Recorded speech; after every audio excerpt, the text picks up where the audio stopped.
New Zealand India के सामने तो शेर, लेकिन पाकिस्तान के सामने भीगी बिल्ली बन जाता है। जी हाँ, ये अल्फाज हैं इस वक्त इंडियन मीडिया के।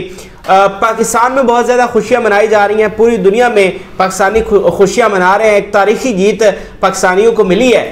लेकिन वहीं पर हमारे रिवायती हरीफ भारतीय मीडिया पर एक मातम का समा है और आज इंडिया वाले तवक्का कर रहे थे कि न्यूजीलैंड जीतेगा और फिर कल वो अपना सेमीफाइनल जीतकर न्यूजीलैंड के साथ मुकाबला करेंगे और न्यूजीलैंड को फाइनल हराएंगे। लेकिन अब जो है गेम पलट दी है पाकिस्तान ने और पाकिस्तान की जीत के साथ ही वहां पर रोना धोना शुरू हो गया है और उन्होंने न्यूजीलैंड को कोसना शुरू कर दिया है। इनकी बेबसी का आप आलम चेक करें कि अब वो न्यूजीलैंड को कोसना शुरू हो गए हैं कि तुमने पाकिस्तान को क्यों नहीं हराया। और ये उनके अल्फाज हैं कि जो न्यूजीलैंड हमारे सामने खेलता है तो वो शेरों की तरह खेलता है और जब पाकिस्तान के सामने जाता है तो भीगी बिल्ली बन जाता है। अब ये सिर्फ उनके अल्फाज नहीं है बल्कि इसके पीछे एक पूरी तारीख है और ये चीज़ उन्हें इतनी तकलीफ देती है कि जब मैं आपको स्टैट्स बताऊंगा तो फिर आपको पता चलेगा कि ये जो मैंने बात की है इसके पीछे माजी क्या है। दरअसल ये तारीख बड़ी तलख है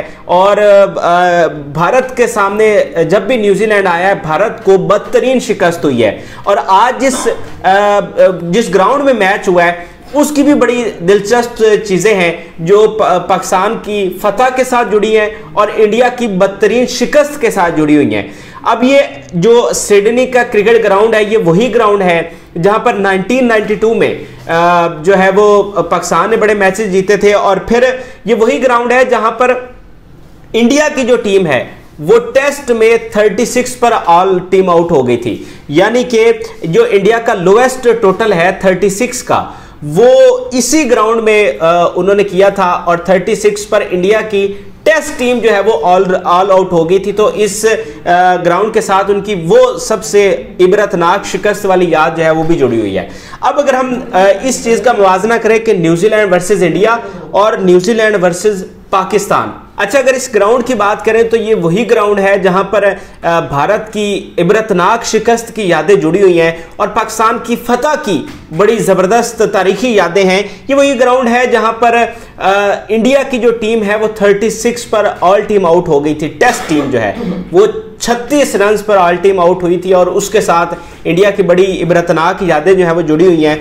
और अगर हम मुवाजना करें न्यूजीलैंड वर्सेस इंडिया का वर्ल्ड कप में जब इनका आपस में टाकरा हुआ है और न्यूजीलैंड वर्सेस पाकिस्तान का, ये जो उसने बात किया ना कि पाकिस्तान के सामने न्यूजीलैंड भीगी बिल्ली बन जाता है और हमारे सामने शेर, तो पीछे जो तारीख है वो उनकी इस चीज़ को साबित करती है। इसी वजह से उनके अंदर से ये मरोड़ उठ रहे हैं, उनके अंदर से ये तकलीफ उठ रही है और उनकी बातों में ये चीज़ें सामने आ रही है। अब देखिए कि इंडिया ने क्या क्या जतन किए थे हमें इस टूर्नामेंट से बाहर करने के लिए। उन्होंने कितना मंसूबा बनाया था कि वो साउथ अफ्रीका से हार गए और इतने बुरे तरीके से हारे, शर्मनाक तरीके से हारे सिर्फ हमें बाहर करने के लिए। लेकिन पाकिस्तान ने जैसे एंट्री की है इस टूर्नामेंट में और देखिए कि इंडिया से पहले ही जो है वो फाइनल में पहुंच चुका है और अब अगर आप इंडियन मीडिया उठाकर देखें तो वो कह रहे हैं कि अब हम पर ज्यादा दबाव है कि एक तो हमने अगर कल का मैच नहीं जीते तो ज्यादा इंसल्ट होगी और अगर जीत भी जाते हैं तो फिर आगे हमारा जो मुकाबला है वो पाकिस्तान के सामने और पाकिस्तान पहले से वहां पर हमारा इंतजार कर रहा है और वो हाई प्रेशर मैच होगा और उसका जो प्रेशर है वो इंडिया पर होगा ना कि पाकिस्तान पर। तो वो कुछ सोच रहे थे और हुआ कुछ है। तो बैक टू द पॉइंट के न्यूजीलैंड वर्सेस इंडिया और न्यूजीलैंड वर्सेस पाकिस्तान, ये बड़े दिलचस्प स्टैट्स हैं जो मैं आपके साथ शेयर करना चाहता हूँ। अच्छा, न्यूजीलैंड और इंडिया जो है वो 3 मरतबा वर्ल्ड कप में आमने सामने हुए हैं और आपको ये जानकर बहुत ज़्यादा खुशी होगी कि न्यूजीलैंड 3 मरतबा जीता है। इंडिया एक दफ़ा भी न्यूजीलैंड से नहीं जीत सका है, इसीलिए वो कहते हैं कि आप हमारे सामने तो शेरों की तरह खेलते हैं। लेकिन अब जब हम देखते हैं कि पाकिस्तान वर्सेस न्यूजीलैंड, तो पाकिस्तान जो है वो 5 मरतबा जीता है और न्यूजीलैंड सिर्फ 2 मरतबा जीता है। तो स्टैट्स का इतना फ़र्क है। हालांकि पाकिस्तान और इंडिया के हम स्टैट्स देखें तो पाकिस्तान हारा हुआ है बहुत ज़्यादा मैचेस इंडिया से, लेकिन पाकिस्तान और वर्सेस न्यूजीलैंड तो पाकिस्तान का हमेशा पलड़ा भारी रहा है और उधर से इंडिया हमेशा जो है वो न्यूजीलैंड से हारा है। इसके अलावा एक और बड़ी दिलचस्प चीज़ मैं आपके साथ शेयर करना चाहता हूँ कि न्यूजीलैंड का जो लोएस्ट टोटल है वो भी पाकिस्तान के खिलाफ है। यानी पाकिस्तान ने 2009 का जो वर्ल्ड कप था उसमें न्यूजीलैंड को, पाकिस्तान ने न्यूजीलैंड को 99 पे आउट किया था। 99 पर उनकी ऑल टीम जो है वो आउट हो गई थी 2009 के वर्ल्ड कप में, जो कि हम जीते थे। और अगली दिलचस्प बात यह है कि जो इंडिया का लोएस्ट टोटल है वो न्यूजीलैंड के खिलाफ है।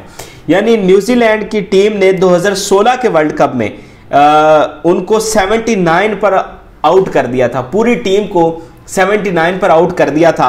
यानी जो इंडिया का लोएस्ट टोटल है वो न्यूजीलैंड के खिलाफ है। तो ये जो उसने बात किया ना कि वो भीगी बिल्ली बन जाते हैं और हमारे सामने जब हमारे सामने आते हैं तो पता नहीं उनको क्या चीज़ आ जाती है और हमें हरा देते हैं, लेकिन पाकिस्तान से इतनी आसानी के साथ जीत जाते हैं। यानी अगर आप देखें, अगर पाकिस्तान के पहले 7-8 ओवर्स आप उठा के देख लें तो वहीं से पता चल जाता है कि पाकिस्तान ये मैच जीत चुका है। पाकिस्तानी जो है वो रिलैक्स, कोई दूसरी इनिंग में कोई सेंसेशन थी नहीं, पाकिस्तान ने बड़े आराम के साथ वो मैच जीता है, बड़े आराम के साथ जो है वो खेलते रहे और आराम के साथ जीत गए। बिल्कुल ऐसे ही जैसे पिछले साल जो हम इंडिया के खिलाफ तकरीबन इतना ही टोटल हमने बड़े आसानी के साथ चेज किया था, और पहले जब 10 ओवर 11 हुए थे तो सब समझ गए थे कि कौन जीत रहा है और कौन हार रहा है। और इस मैच के शुरू होने से पहले ही पाकिस्तानी टीम का जो पलड़ा था वो भारी था, पाकिस्तान का मोमेंटम ज़्यादा नज़र आ रहा था। बहरहाल इंडिया वाले कुछ तवक्को कर रहे थे और ये हमेशा ही होता है। हम तो वैसे कहते हैं, हम तो हमेशा इंडियन टीम को भी सपोर्ट करते हैं, लेकिन